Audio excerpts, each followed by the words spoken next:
साथियों नमस्कार। Kota online classes में आप सभी का स्वागत है। मित्रों, आज का वीडियो बहुत खास का होने वाला है और ये भक्ति काल आपके चल रहा है और हम भक्ति काल के बहुत सारे क्वेश्चन यहाँ पर करने वाले हैं।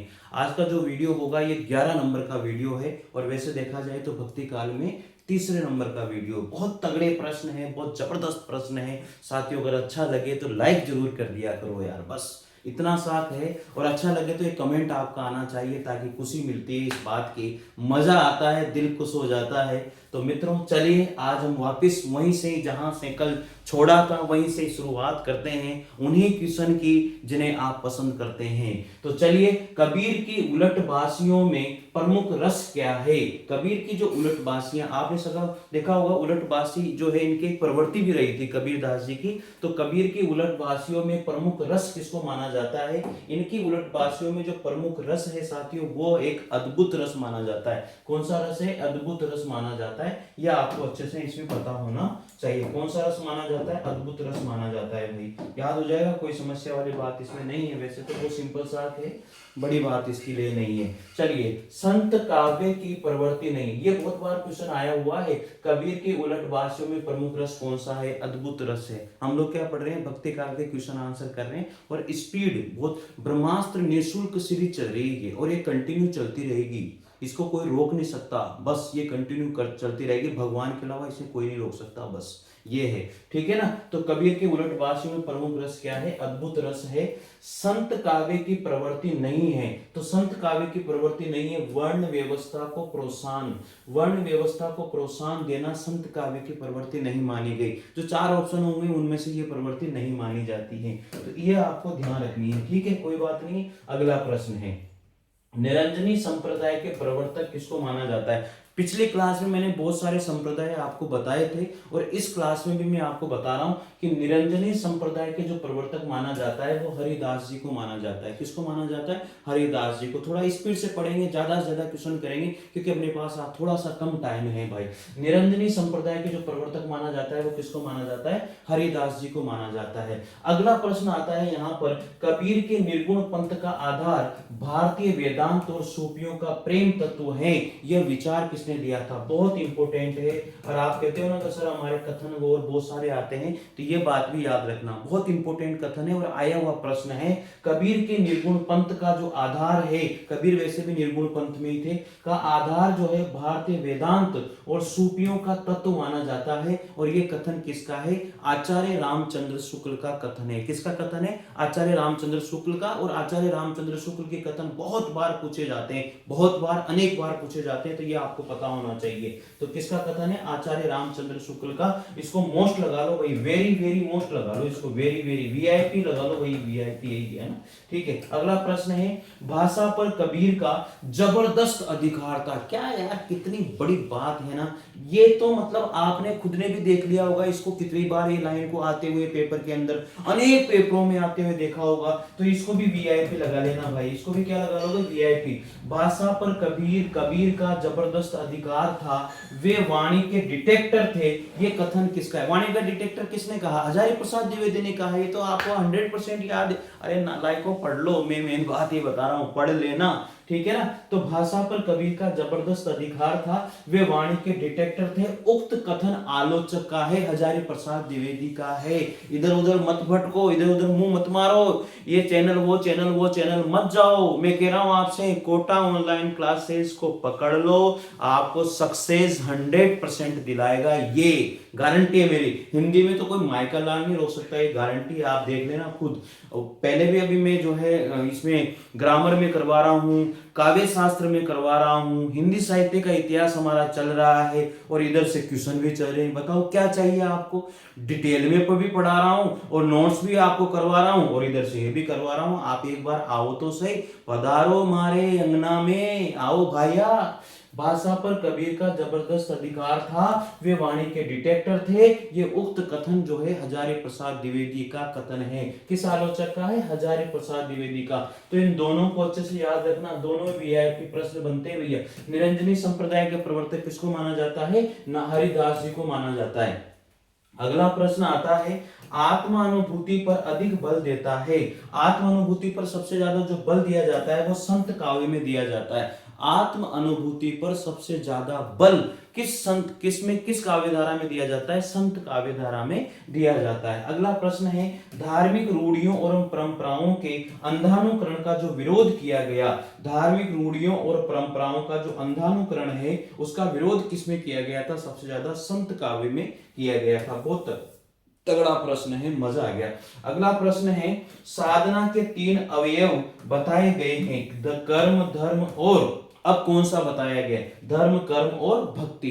तो साधना के 3 अवयव बताए गए हैं, धर्म, कर्म और लास्ट कौन सा होगा जो आपको बताना है? वो है भक्ति। कौन सा होगा? भक्ति होगा साथियों। अगला है, ये बहुत इंपॉर्टेंट है भैया ये प्रश्न, कबीर ने अपने निर्गुण पंथ में वह, अथा यहाँ क्या आएगा? तत्व शामिल किया है जिसका नाथ पंथ में अभाव था। कबीर ने अपने निर्गुण पंथ में उस तत्व को स्वीकार किया है जो नाथ पंथ में जिसका क्या था? अभाव था। और वो तत्व क्या था साथियों? प्रेम तत्व था। भारतीय वेदांत और सूफियों का क्या था? वो प्रेम तत्व था, जिसने कबीर ने अपने नाथ पंथ में इसका अभाव था प्रेम तत्व का, लेकिन इन्होंने निर्गुण पंथ में इसको जोड़ा है और वो है प्रेम तत्व। याद हो जाएगा क्या? इसमें कोई दोहराई नहीं होनी चाहिए भाई साहब। ठीक है, पढ़ते जाओ रे लाला, पढ़ते जाओ। चले अगला प्रश्न की ओर हम लोग यहाँ पर बढ़ते हैं, और अगला प्रश्न ये रहा आपके सामने 1000 करोड़ का। चले, ईश्वर के अस्तित्व को स्वीकार न करने वाला दर्शन कौन सा है? चार्वाक दर्शन है। ईश्वर के अस्तित्व को स्वीकार किस दर्शन ने नहीं किया था? वो था चार्वाक दर्शन। अगला प्रश्न है, कबीर के परलोकवास होने पर उनकी गद्दी किसको मिली थी? धर्मदास जी को मिली थी। इनका बहुत बड़ा शिष्य था। ठीक है, बीजेपी इन्होंने लिखी थी। तो कबीर के परलोकवास होने पर उनकी गद्दी किसको मिली? धर्मदास को मिली, क्योंकि इसी ने ही बीजक को समेट कर रखा, साके शब्द और रमैने को एक साथ लगा दिया। तो ये है धर्मदास जी की बहुत बड़ी उपलब्धि, इसलिए कबीर की गद्दी इनको ही मिली। ठीक है, किसको? धर्मदास जी को मिली थी। कबीर दास के काव्य में विद्यमान भावात्मक रहस्यवाद की झलक का कारण क्या था? सूफी सत्संग का प्रभाव। अच्छा प्रश्न है ये। कबीर दास के काव्य में विद्यमान भावात्मक रहस्यवाद की झलक का कारण क्या था? सूफी सत्संग का प्रभाव। अगला प्रश्न आता है, जो पे चेराई राम की करतो न लजातो। पंक्ति में चेराई शब्द का यहाँ पर जो अर्थ है साथियों वो है सेवा। वो कह रहा है जो पे चेराई राम की करतो न लजातो, अगर मैं भगवान श्री राम की सेवा नहीं करता तो मैं बाद में लज्जित हो जाता, ऐसा उन्होंने कहा है। तो यहाँ पर जो चेराई शब्द है इसका मतलब होता है सेवा करना। अगला प्रश्न आता है, हंस जो रहा शरीर में, हंस मतलब यहाँ पर जो प्राण है शरीर में, पांक जरा गा भागी। इस पंक्ति में हंस का अर्थ यहाँ पर क्या है? जीव से है अर्थात प्राण तत्व से माना गया है। अगला प्रश्न आता है, कस्तूरी कुंडली बसे मृग ढूंढे बनमाई, ऐसे घट घट राम है दुनिया देखे नाई। प्रस्तुत पद में क्या बताया गया है? वैसे तो ये जो पद है साथियों ये कबीरदास जी का ही है, और इसमें जो है अद्वैतवाद का भाव प्रकट होता है, इसमें निर्गुण भक्ति काव्य धारा का भाव प्रकट होता है।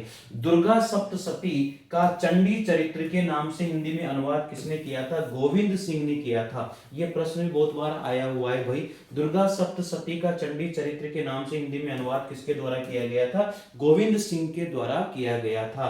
मोको कहां ढूंढे रे बंदे मैं तो तेरे पास में, यह पंक्ति भी किसकी मानी जाती है? कबीरदास जी की भी ये पंक्ति, मोको कहां ढूंढे रे बंदे मैं तो तेरे पास में। ईश्वर के लिए कहा गया है कि हे ईश्वर, ईश्वर को ढूंढने वाले तो कहाँ ढूंढ रहा है? तो वो तो तेरे पास ही है, हर घट में निवास करता है। तो मोको कहाँ ढूंढे बंदे में तो तेरे पास में, ये कबीरदास जी की पंक्तियां हैं। अगला प्रश्न है, हिंदी भक्ति साहित्य को प्रभावित करने वाले राधा वल्लभी संप्रदाय का जो संबंध है वो किससे जोड़ा जाता है? तो सनक संप्रदाय से जोड़ा जाता है। किससे जोड़ा जाता है? राधा वल्लभ संप्रदाय का संबंध जो है सनक संप्रदाय से जोड़ा जाता है। राधा वल्लभी संप्रदाय के प्रवर्तक यहाँ पर किसको माना जाता है? हित हरि वंश को माना जाता है। राधा वल्लभ संप्रदाय के प्रवर्तक कौन थे? हित हरिवंश को माना जाता है। याद रखना भाई, किसको माना जाता है? हित हरिवंश को माना जाता है। ठीक है, यहां तक कोई आपको समस्या आएगी नहीं वैसे तो मेरे हिसाब से।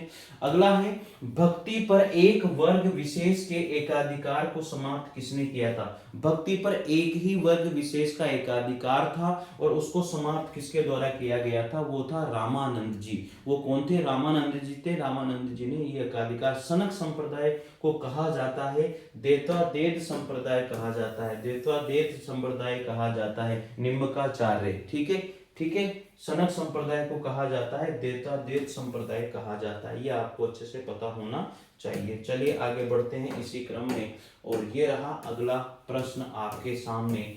किस संत का जो मत, किस संत किस मत का प्रधान धर्म ग्रंथ गीता है? कौन सा था वो? भागवत। किस मत का प्रधान धर्म ग्रंथ कौन है? गीता है, वो है भागवत मत। सूफी कवियों की मुख्य भाषा कौन सी थी? अवधी भाषा थी, याद रखना, सूफी कवियों की मुख्य भाषा अवधी थी। आचार्य रामचंद्र शुक्ल ने प्रेमाख्यान परंपरा का प्रवर्तक प्रथम कवि किसको माना है? कुतुबन को माना है। आचार्य रामचंद्र शुक्ल ने प्रेमाख्यान परंपरा का जो प्रवर्तक कवि माना है, प्रथम कवि माना है, वो कुतुबन को माना है। द्वैतवाद के प्रवर्तक आचार्य जिन्होंने अपने सिद्धांत अधिकतर भागवत पुराण से लिया है। द्वैतवाद के जो प्रवर्तक आचार्य हैं जिन्होंने अपने सिद्धांत भागवत पुराण से लिए हैं, ये कौन है? आचार्य मध्वाचार्य। द्वैतवाद के कौन है? मध्वाचार्य, देव यानी कि आचार्य मध्वाचार्य ने। वह संप्रदाय जिसमें कृष्ण ब्रह्म है और उनकी भक्ति ही ब्रह्म को पाने का एकमात्र साधन है और राधा मान्य नहीं है, तो ये किसमें है? कौन सा संप्रदाय है वो साथियों? द्वैतवाद संप्रदाय है। तो द्वैतवाद संप्रदाय में क्या बात बताई गई है? वह संप्रदाय जिसमें कृष्ण क्या है? ब्रह्म है, उनकी भक्ति ही ब्रह्म को पाने का एकमात्र साधन है और ये साधन मान्य नहीं है। किसमें मान्य नहीं है साथियों? वह द्वैतवाद में मान्य नहीं है। कृष्ण के साथ राधा की महानता किस संप्रदाय की विशेषता है? वो है सनक संप्रदाय। कृष्ण के साथ राधा की महानता किस संप्रदाय की विशेषता मानी गई है? वो है सनक संप्रदाय। रामानुजाचार्य के श्री संप्रदाय को व्यापक और लोकप्रिय बनाने का जो श्रेय दिया है वो रामानंद जी ने दिया है। याद रखना भाई, रामानुजाचार्य के श्री संप्रदाय को व्यापक और लोकप्रिय बनाने का जो श्रेय है वो रामानंद जी को दिया जाता है। भक्ति मार्ग में सर्वप्रथम जाति पाति का भेद निरर्थक माना जाता है, वो है संत काव्य धारा। भक्ति मार्ग में सर्वप्रथम जाति पाति का भेद निरर्थक माना है, वो है संत काव्य धारा। कबीर का प्राकट्य स्थल क्या माना जाता है? लहर तारा। प्राकट्य मतलब जहां पैदा होता, तो कबीर वहीं मिले थे। कबीर का प्राकट्य स्थल क्या है? लहर तारा नामक तालाब। निर्गुण संतों की विचारधारा के बीज कहाँ मिलते हैं? विद्यापति के काव्य में मिलते हैं। याद रखना, निर्गुण संतों की विचारधारा के बीज कहाँ मिलते हैं? विद्यापति जी के काव्य में मिलते हैं। याद हो जाएगा क्या? किस काव्य में मिलते हैं? विद्यापति जी के काव्य में मिलते हैं। ठीक है, आगे बढ़ते हैं। अब यहाँ से रामानंद किसकी शिष्य परंपरा में थे? तो रामानुजाचार्य की शिष्य परंपरा में रामानुज को माना जाता है। रामानंद किसके शिष्य परंपरा में थे? रामानुजाचार्य की शिष्य परंपरा में। अगला प्रश्न आता है, ज्ञान मार्ग यानी कि निर्गुण शाखा का एक छत्र सम्राट किसे माना जाता है? कबीर को माना जाता है। याद रखना, बहुत बढ़िया प्रश्न है ये। तो याद रखना, ज्ञान मार्गी निर्गुण शाखा का एक छत्र सम्राट किसे माना जाता है? कबीर को। कबीर की भाषा को पंचमेल खिचड़ी किसके द्वारा कहा गया था? बाबू श्याम सुंदर दास के द्वारा कहा गया था। कबीर की भाषा को, कबीर को डिटेक्टर किसने कहा? हजारी प्रसाद द्विवेदी ने। पंचमेल खिचड़ी किसने कहा? बाबू श्याम सुंदर दास ने कहा है। वह ग्रंथ जिसमें कबीर के आविर्भाव काल यानी कि संवत विक्रमी संवत 1455 का स्पष्ट उल्लेख मिलता है, कबीर चरित्र बोध। कौन सा ग्रंथ है? कबीर चरित्र बोध में जो है कबीर के आविर्भाव काल विक्रम संवत 1455 स्पष्ट उल्लेख मिलता है कबीर चरित्र बोध में। नामदेव का जो संबंध है वो किस प्रदेश से था? महाराष्ट्र से था। पंचगंगा घाट में कबीर के पैरों के नीचे पड़े थे रामानंद जी। पंचगंगा घाट में कबीर जो है साथियों रामानंद के पैरों में नीचे पड़े थे। कहां पर? पंचगंगा घाट में कबीर जो है रामानंद के शिष्य भी थे, तो ये उनके पैरों में जाकर पड़ गए थे। कहां पर? पंचगंगा घाट पर। और किसके पैरों में? रामानंद जी के पैरों में। कबीर के बीजक पर रची गई तिजरिया टीका कौन सी मानी जाती है? पूरनदास जी की मानी जाती है। प्रभु जी तुम दीपक हम बाती जाकी जोते बड़े दिन राती, ये कथन काव्य पंक्तियां किसकी है? ये कथन काव्य पंक्तियां रैदास जी की है। प्रभु जी तुम दीपक हम बाती जाकी ज्योति बड़े दिन राती, ये काव्य पंक्तियां किसकी है? ये काव्य पंक्तियां रैदास जी के है। उन्होंने कहा है कि प्रभु तुम अगर दीपक हो तो मैं बाती हूँ, अगर तुम जाकी ज्योति बड़े दिन राति, तुम्हारी ज्योति तो हमेशा बढ़ती रहती है और उसी के साथ मैं भी आगे बढ़ता रहता हूँ। शब्दों के जोड़ तोड़ में चमत्कार लाने के फेर में पढ़ना कबीर की प्रवृत्ति के प्रतिकूल था। ये कथन किसका है? डॉक्टर श्याम सुंदर दास का है। क्योंकि आप सबको पता है कबीर की भाषा को पंचमेल खिचड़ी कहने वाले भी डॉक्टर श्याम सुंदर दास ही थे। इसलिए उन्होंने कहा कि जो कबीर है वो शब्दों के जोड़ तोड़ में चमत्कार लाने के फेर में पढ़ना कबीर की प्रवृत्ति के प्रतिकूल था। और ये कथन डॉक्टर श्याम सुंदर दास का ही रहा है साथियों। बहुत अच्छे प्रश्न है। अब आपकी इच्छा है आप पढ़ो या मत पढ़ो, मैं तो आपको दे रहा हूं, ठीक है ना। मन मेरी सुई तन मेरा धागा, मन मेरी सुई, मन मेरी सुई तन मेरा धागा। काव्य पंक्तियां किसकी है? ये काव्य पंक्तियां नामदेव की पंक्तियां। किसकी है साथियों? नामदेव की पंक्तियां हैं, ठीक है, इसमें कोई दो राय नहीं है। अच्छा है, देखो आगे, गहना एक कनक ते गहना तामे भाव न दूजा, गहना एक कनक ते गहना तामे भाव न दूजा। तो साथियों ये पंक्तियां किसकी है?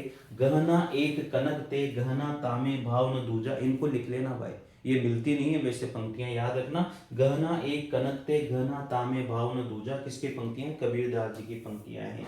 तो साथियों आज का जो सेशन है वो हम यहीं खत्म करेंगे। थोड़ा टाइम का अभाव था, नौकरी भी करनी है, नौकरी पे जाना भी है।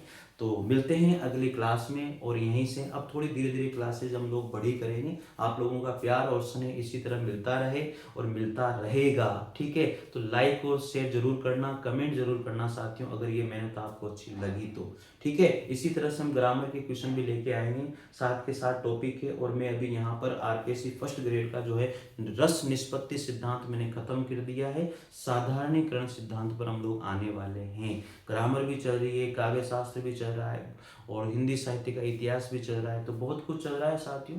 जुड़िए आप चैनल से और अपनी सक्सेस को, सफलता को जो है प्राप्त कीजिए। धन्यवाद आप सभी का, थैंक यू।